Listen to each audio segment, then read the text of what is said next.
Hi guys, welcome to Facebook Live. I'm your host, Rose. And I'm your host, Lauren. And today we are going to go over how to search for, find, and apply for good jobs. It's a big Facebook Live for anybody who ever in the world needs a job, past, present, or future. So if you know anybody out there that is looking or will be looking or is curious about looking for a new job, or who wants to be prepared for the next time they have to look for a new job, make sure to share this with them, tag your friends in the comments. But before we jump in, Lauren, do you want to go over a couple of do's and don'ts about today's stream? Sure. So before I jump into that, just to really get into what we'll be covering in case you do want to share with any of your friends, we will be talking about how to search for jobs in your area, using your network to find jobs or get referrals to jobs, applying to jobs that you're interested in and how best to do that, and how to create a strong resume and cover letter. So please, if you have any questions or comments on any of those topics, feel free to leave us a note in the comments and share this with your friends. But don't put any personal information in the comments because, of course, they are public. If you have any questions about yourself as a current Penn Foster student, please call Student Services at 1-888-427-1000. If you're not a Penn Foster student yet, but are hoping to become one, give our admissions team a call at 1-888-427-6500. So I think on that note, we can get into some of these awesome topics. Yeah. Right. So I think one of the big things we're all asking ourselves lately is how to search for jobs in our area, because I think our area has expanded for a lot of us during this pandemic. I think the area has gotten a little bit bigger with remote work. So it gives us some pretty interesting ideas. But Lauren, what is your first tip for searching for jobs in your immediate area?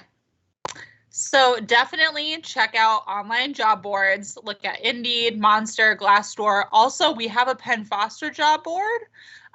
So we'll drop that link in the comments. You can check that out and see what might be happening in your area, if there's anything that you want to apply to. But yeah, check out those websites, look for some available jobs or similar jobs to what you would be interested in. Take a look at what skills they're looking for, what experience they're looking for. Before you apply, maybe do like quick check to see if you meet all of those requirements. Once you kind of see what those jobs are looking for, give your resume a little zhuzh. So it's good to go there. You can also check out LinkedIn. LinkedIn has a feature where you can search for jobs. Also, a lot of recruiters are on LinkedIn. So having a LinkedIn profile and a presence on LinkedIn could be excellent for your job search. Lauren, I feel like that's a really big one for you is LinkedIn.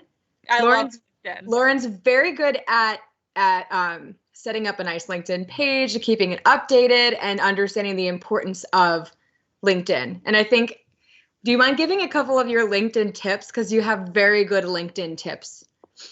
And before that, just touching base a little bit on how necessary LinkedIn is from your perspective. Yeah, I think if you want jobs, you should be on LinkedIn.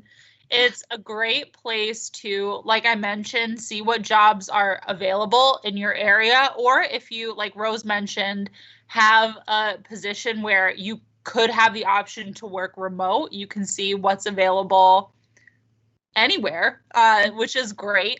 Also, like I said, it's great to have recruiters sometimes find you or hiring managers sometimes find you. So you want to have an optimized LinkedIn profile so that you look really good when hiring managers find your LinkedIn, or even if you apply to a job on a site like Indeed or Monster, the hiring manager for that position might be trying to find you on LinkedIn anyway. So it is good always to have a nice LinkedIn profile. I would recommend making sure in your headline that you have some keywords in there that are often searched for in your industry. So do a quick Google search and see what keywords you might want to include, or look at other people who you know or who you admire that have a job that you would want and see what they've included in their headline, so that you can optimize yours similarly. Definitely make sure your education is highlighted. Think about the skills that you're learning or have learned in your education and make sure those are highlighted. Skills are really important. So don't just put down your degree or your diploma. Take a second to think about what you've learned and show that off. Make sure your picture looks nice, professional, clean. No filters. Yeah. No like Snapchat filters or anything. Just have it be as pro as possible. Definitely. I think my biggest tip though would be just to see what people who have a job you want are doing and get inspiration from them. You can make your profile your own, make it about you, but again, try to keep it professional and kind of up to standards in your industry. Yeah, I think hiring managers research. Hiring managers do look online. They are going to be looking at your Facebook page, your Instagram, anything that they can really get a hold of. And your LinkedIn is absolutely something where they're going to take a look. So make sure it's up to date, and it looks nice, and you feel very good about it. And don't feel embarrassed about highlighting your skills and kind of bragging about how far you've come, because that's what people really want to know. They want to know what you're all about. 100%. And then in addition to those big job sites in LinkedIn, of course, you could just do a Google search. You can Google like veterinary technician jobs in Scranton, Pennsylvania, or wherever it is that you live, whatever you're looking for, and see what might pop up, because Google will often pull in listings from all of those websites where jobs may be posted, and the newspaper. Sometimes there will still be jobs in the classified section, so it might be worth just giving it a little check if you're actively on the job hunt. Yeah, and I think, like we said earlier, the remote jobs, if you are going to be doing a search, if you are in any kind of a program, or you've graduated from any program that remote work will work for you, say like medical billing and coding, something along those lines, don't forget to look for remote availabilities as far as you can, maybe remote in Pennsylvania, like we are in Pennsylvania, or national remote positions. Take a look, see what's out there. Because I think that's a whole new direction that jobs are going in now. It used to be a lot more like, are you in the location? And now I think employers are like, we're noticing that we can work well remotely. Let's pull in talent from all over the nation. So keep that in mind and use that to your advantage. Definitely. Another thing, even while, we're not interacting in person as much right now, although I know some of you are who do work in in-person office situations, whatever the case may be, there are a lot of opportunities to still network with other people, whether that be online or in person. Mm-hmm. And having that network and staying close to your network could really help you get referred to jobs. Rose, do you have any tips for using your network for job referrals? Yeah, so pretty much anyone in your life is a part of your network. And in that case, that you really should be considering how all of them could work for you when you're looking for a job. But a really great place to start is other Penn Foster students, other Penn Foster graduates. Don't forget you have a huge student network and a huge graduate network at Penn Foster. We're one of the biggest schools in the nation. So you have people that can help you. And if you're in the student community, which our students and grads are available, they have available to them, you can, start a conversation about, working in the field and jobs near you, and networking to see how other people found their jobs. Like we also said, LinkedIn is a big one. Everyone that you've ever known, pretty much, you can connect with on LinkedIn, and people that you want to get to know better, you could connect with on LinkedIn. Penn Foster students and grads you could connect with on LinkedIn. And next thing you know, there's more paths to get to your profile from hiring managers. And I have seen a statistic that I forget the exact percentage, but most people who find jobs are referred by somebody else, or there was some level of networking involved. So don't forget about how important it is to network and utilize the people in your life that, maybe so-and-so worked at so-and-so. Reach out to so-and-so and see if they can give you any advice or point you in the right direction.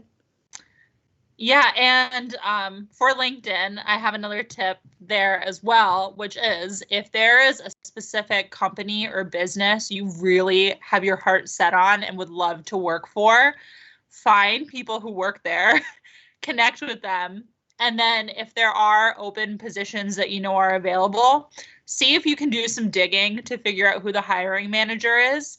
And once you've applied, send them a message on LinkedIn and let them know that you've applied. You're extremely interested in the job. You love the company. And that little nudge will help you really stand out, because some open jobs, positions that are in demand, hiring managers may see hundreds of resumes. Mm-hmm. So it's a little easier to lose a couple in the haystack. So any way that you can help yourself stand out and be noticed is definitely to your advantage. Yeah, and also there's something that sometimes can feel a little weird or a little awkward about reaching out to friends and family and asking, like, hey, what's going on at your company? And could you refer me? A lot of companies do referral programs that the person who refers someone to the job makes a little bit of money from. There might be a little bonus in it for them. So don't feel embarrassed or, weird asking somebody about, their career path or jobs at their company, because it could actually benefit them. And some people are really looking for that.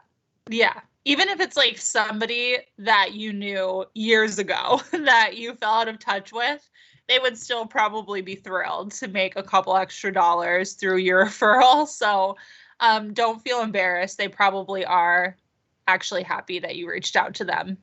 I've had people from out of the blue reach out to me on social, and it's been nice. It's like another way to, like, hey, how you doing, buddy? Haven't talked to you in a while. I can take a look. It's something that I think everybody does. So don't hesitate to reach out and network and put yourself out there a little bit. Yeah. One note, though, on social media, if you are applying to jobs, is just be aware that when you're applying, whoever is checking out your resume, they're also checking you out. So they're probably looking for you on Facebook, Instagram, LinkedIn, Twitter, everywhere. So make sure that your social media profiles are private, and anything that, of course, your LinkedIn should be public, but anything else should be private. And any information that is public, make sure that you would be comfortable with the potential employer seeing that. Yeah, so do a social media sweep before you really start putting yourself out there. I would make everything as private as you can, for sure. It just takes a lot of the, what if an employer sees this? How is this going to feel if they see this? And it could be really benign stuff, but when employers are looking for the right fit for their company, it's a really big deal that they find the right fit. They don't want anything that could end up being an issue down the road, or have anyone brought on board that could disrupt the culture of their company. So you just want to be sure that you look as neutral as possible from a social perspective. And then, if you get into your new job, you can loosen up some of those barriers again once you're established. But it is good during the job search just to kind of lock things down a little bit. Yeah. And once you find the jobs that you want to apply for, the next step in the process is to actually apply for those jobs. So, Lauren, do you have any application tips, just how to handle an application or things to do while you're applying for a job?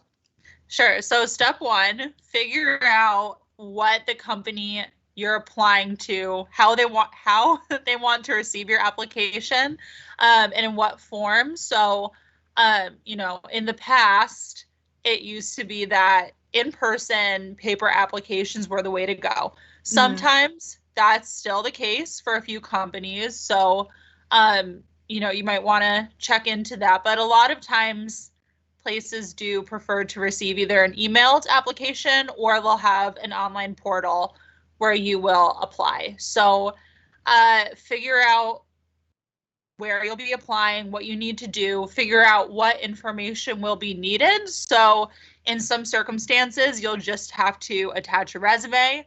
In others, you'll go through a portal where you have to fill in every single piece of information on your resume again. It can get tedious, but don't let that discourage you, especially if it's for a company that you want to work for, or, it's a chance you want to take for a company that would be like your dream to work there. A lot of places do require a cover letter, and even if they don't require a cover letter, it's a good idea to write a cover letter, because that's the only opportunity that you have in the application phase, unless you know somebody who is working at the company currently, to really show who you are, your personality, why you want the job, and why you're qualified. So definitely take a moment to make sure you have all that, and make sure that your resume and your cover letter are tailored to the job that you're applying for. Right. So read that job description, see what skills they're looking for, try and make sure your resume and cover letter reflect those or other qualifications. They probably can tell if you copy and paste the exact language, so don't do that, but see how best you can highlight those skills that they're looking for and the experience that they're needed. I would say every time you apply for a job, that application should be different. Yeah. So you're not going to constantly be copying, pasting, or putting in, here's my resume, here's my write-up. It should be catered to whatever the job description is. And you want to be sure that each time you're applying, you are taking the time to go through and really think, how much do you want that job? I know that a lot of it could be like, all right, I need to apply to 15 jobs today. I just need to get it done. Every single time you apply, just think about how much you want that job and put that effort into that application. Because there's a lot of times where you get to a application site and you have it all in your resume and you're all good to go. And there will be pages to fill out of the exact same information. It is so boring and tedious that you have to just keep your eye on the prize and think, if I do a good job on this, I might get an interview. And that's a really big deal. So make sure that you try not to get too weighed down by the application process, and just try to stick with whatever your end goal is, which is to get the job. Yeah. And on that note, because next we will get into resume and cover letter tips, but make sure that for your resume and your cover letter, spell check it, proofread it, make sure that it's pretty perfect, because employers will notice. And if you are applying online and you do have to kind of refill out all of the information that's on your resume, just double check what you're writing, because if any information is missing or misspelled or comes across weird, that is going to be a turnoff for sure to an employer, because they're going to perceive you as somebody who doesn't pay close attention to detail. So it is important to really be focused when you're applying, and take the time that you need to really put your best foot forward. Rose, you want to get into some other tips? Sure. So a resume and a cover letter, that is, the door's open, right? The application, you open the door. Now you're passing on the information to who needs to see it. Like, here's the letter. This is what I want to do. This is what I can do for you. So your resume, hiring managers see a lot of resumes. And one of the things that they don't want to see is a messy resume, or too much information they don't need, or too little information that makes them want more. So when you're considering your resume, try to focus on making your resume about one page. I like the idea of putting some of your more versatile skills towards the top of your resume, so that when somebody's scanning over it quickly, they can just kind of quickly see, like, oh, like, does this. Because let's face it, like, most of us, when we're looking through piles and piles of any kind of documents, it could be reading emails or whatever it is, you're not reading every single word. You're looking for the big keywords before moving on. So make sure you have those up nice and high on your resume.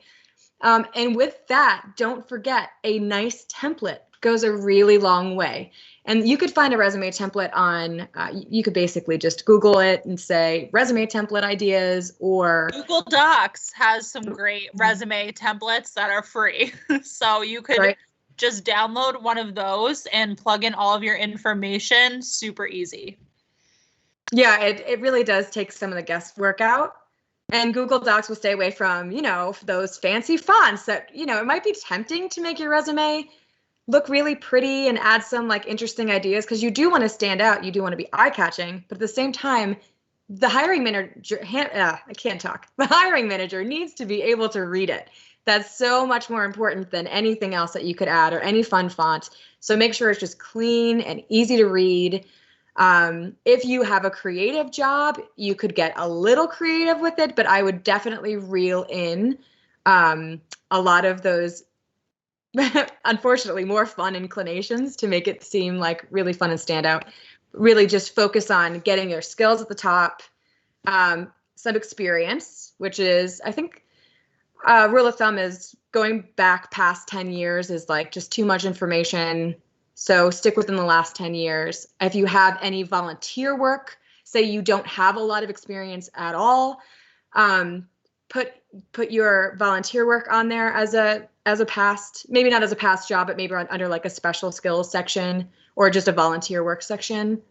Also, don't forget, like I just did. What was it that I was going to say? Shoot. Well, that'll come back to me. I guarantee it.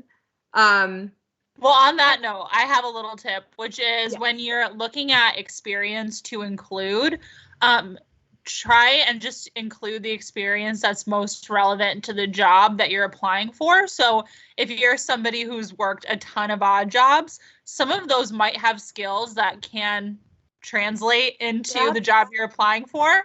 Literally what I was going to say. We're on the same wavelength, Rose.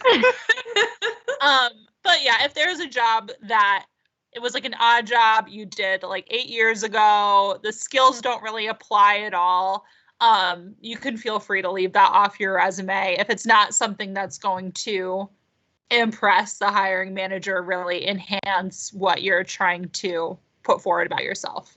Also, look at the job description and look at what you're applying for. A lot of the keywords that they've added in, they want to see on your resume. So take the words directly from there and put them into your resume. But don't copy and paste them all over. Don't copy and paste them all over. Make sure they're relevant. Make sure they make sense. But, sometimes people want to see things like detail-oriented is what they're looking for. So say that you're detail-oriented. It's like little things like that. It sounds a little silly, but it really does work. People want to see what they need. And after you do submit your resume and cover letter and fully close out your application, give it a week or two for you to hear back. If you don't hear back within a week or two, I think it's okay to send a follow-up, but don't go crazy with the follow-ups. If you reach out 1 or maybe 2 times max after you submit your application and you haven't heard back for a while, then it might be time to just start looking for other jobs. And don't forget, cover letters do go a really long way. I know it feels like a little bit of icing on the cake, but it really does make an impact. Try to keep your cover letters relatively short, like maybe 2 paragraphs. Don't forget, everybody's under some kind of time constraint, has busy days. So keep it short, keep it to the point, but of course be friendly and really express why you want the job. Yeah. So we'll leave you on the note of some general important tips. So we are saving some of our best tips for last. Don't leave yet. But I can kick it off with one, and then Rose, I know you'll have some too, but one thing that I think is easy to forget that's really important is to set up a professional voicemail. Mm-hmm. So if you do apply and employers are trying to call you to schedule an interview or ask you follow-up questions, make sure it's not something goofy that you set up for your friends or family or any kind of like joke message. take a moment to listen to what you have. Make sure it's professional and something that you would want employers to hear as a first impression of you. On that note, email addresses, you're going to have to put out your email address probably at some point. Try not to use the one that you had in high school. Try to get something that's a little bit more professional. I like, first name dot last name at, whoever email host, or no dot, or something that's just professional, last name, first name, last name's taken, something that's just as clean and pro as you can be. Yeah. My high school email address is like redwillow6. I don't suggest using that, even though I still use that account sometimes. So just have a professional email account. It's also helpful when you do have a professional email account to have all your professional stuff go to that account, so nothing gets lost. And then you can go in there and check every day, and you could see all alerts from potential employers, or maybe a newsletter on what jobs are opening up, like a Penn Foster newsletter, maybe something along those lines. So yeah, I think it makes sense to have everything all in one place anyway, and then you can also put your best foot forward with a nice professional email address on any applications where you're going to need it.